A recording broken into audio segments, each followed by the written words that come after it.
सत्यवादी ब्लॉक रे गोटे गछ माँ पर अनुष्ठित हो जाइछि। ए कार्यक्रम रे सत्यवादी ब्लॉक रो 6टी पंचायत यथा मूल अलसा तेंतुलिया रोड दास विद्याधरपुर पंचायत रो बड़ पोखरी सांडर शासन पंचायत रो सांडर शासन ग्राम पेंठपड़ा पंचायत रो कांजियारू दुबुडुबा रास्ता पार्श्व सारंगजोड़ी पंचायत रो राय चक्रधरपुर उच्च विद्यालय परिसर बड़पुर पंचायत रो विभूति दंडाठारे वृक्षरोपण करा जायछि। दास विद्याधरपुर ठारे वृक्षरोपण समय अंटा भांगी जाइथिबा लक्ष्मीधर बारिक सांसद को देखा निज दुख प्रकाश करने समय सांसद निजे लक्ष्मीधर को निज घर को डाकी औषध जोगाई आवश्यक चिकित्सा जोगाई दे संपूर्ण सुस्थ करने को प्रतिश्रुति देथिले। जोगदे वृक्षरोपण करथिले पुरी सांसद डॉक्टर संबित पात्र और सत्यवादी विधायक ओम प्रकाश मिश्र। गुआ नड़िया करंज निंब और अन्य मूल्यवान वृक्षरोपण करी परिवेश को किभली प्रदूषण मुक्त करिहबो से विषय वार्ता देथिले। तो आपण समस्त देखिथिबे टीवी माध्यम रे गणमाध्यम रे देखिथिबे हमर एनवायरनमेंट डे रे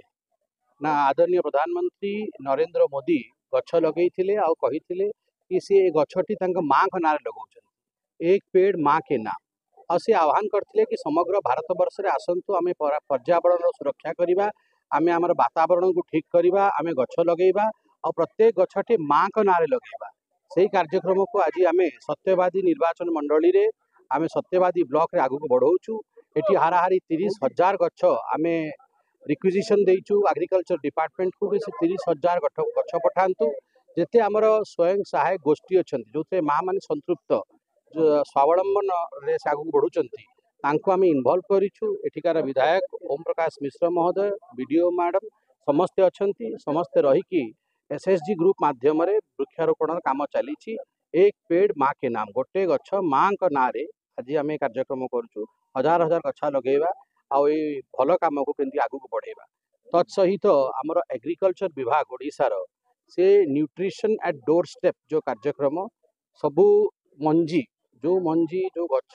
जार भल फल हम विटामिन पाइबा ताहार किचन गार्डन केंती तैयारी हम ताहार मध्य डिस्ट्रीब्यूशन कार्यक्रम चली जिते आम गाँव को आसचु जो माने बीमार अच्छा जार साहाय्य दरकार जहाँ को सरकारी कार्यक्रम वंचित रखा जाए सी आसिक भेट कर जनप्रतिनिधि आम कर्तव्य होची ग्रीभियांस शुणा ऑफिसर को ग्रीभियांस जनइबा एवं अहरह परिश्रम करिकी जहाँ विगत 24 वर्ष रे न होता लोकंर बहुत कंप्लेन्स पाइलअप होगी अच्छी ताकू क्लीयर करवा आउ बसबार टाइम ना सेलिब्रेशन आमे विश्वास करूना आमे जीतीचु लोकों आशीर्वाद जीतीचु आम काम होची लोकों सांगरे रहिबा आमर धर्म होची लोकों को केंती सुविधा पहुँचेबा से काम आमे करूछु। परिवेश सुरक्षा जीवन रक्षा माँ पे गछटी एवं भारत यशस्वी प्रधानमंत्री ए वार्ता समग्र देश को देइछंती जे प्रत्येक मनुष्य ता माँ पे गोटे गछटी लगेब ये हूँ प्रेरणादायी कथा। तो आज आमर पुरी सांसद बड़ भाई संबित भाई ये अच्छा सीडीपीओ बीडीओ तहसिलदार समस्त विभागीय अधिकारी माने अच्छा आज एसएससी ग्रुप समस्त माँ मान भौणी मैंने समस्त ये उपस्थित अच्छा माध्यम ए वार्ता आहरी तल स्तर को नवाप ये हूँ उद्यम पूर्व पर कथा नहीं ये हूँ मोर माटी ये हूँ मोर घर ये हूँ मोर गाँ तेणुक जहाँ गला समय थी ताहा एबे भी अच्छी आधे किसी कथा ना जितबार आगुरी भी आपको कही जितबार माने जितबार सबुठ गुरुत्व काम हूँ लोकों काम करवा यहाँ हूँ प्रथम कथा प्राथमिकता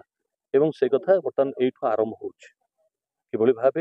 आम कम करवा लोक मान कि भाव लोकों को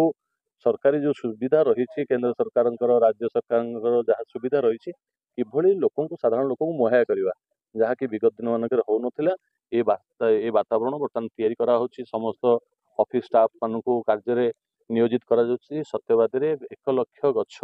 लगेबार गोटे टार्गेट कराई जंगल विभाग गछ जोगईदेव सीडीपीओ को एवं तांको माध्यम रे प्रत्येक माँ मान पाखक ए गछ जीव गछ लगे पंचायत रे एवं परिवेश सुरक्षा बार्ता जीव। डेलांगरू शुभलक्ष्मी सेनापति रिपोर्ट ज्योतिप्रभा न्यूज।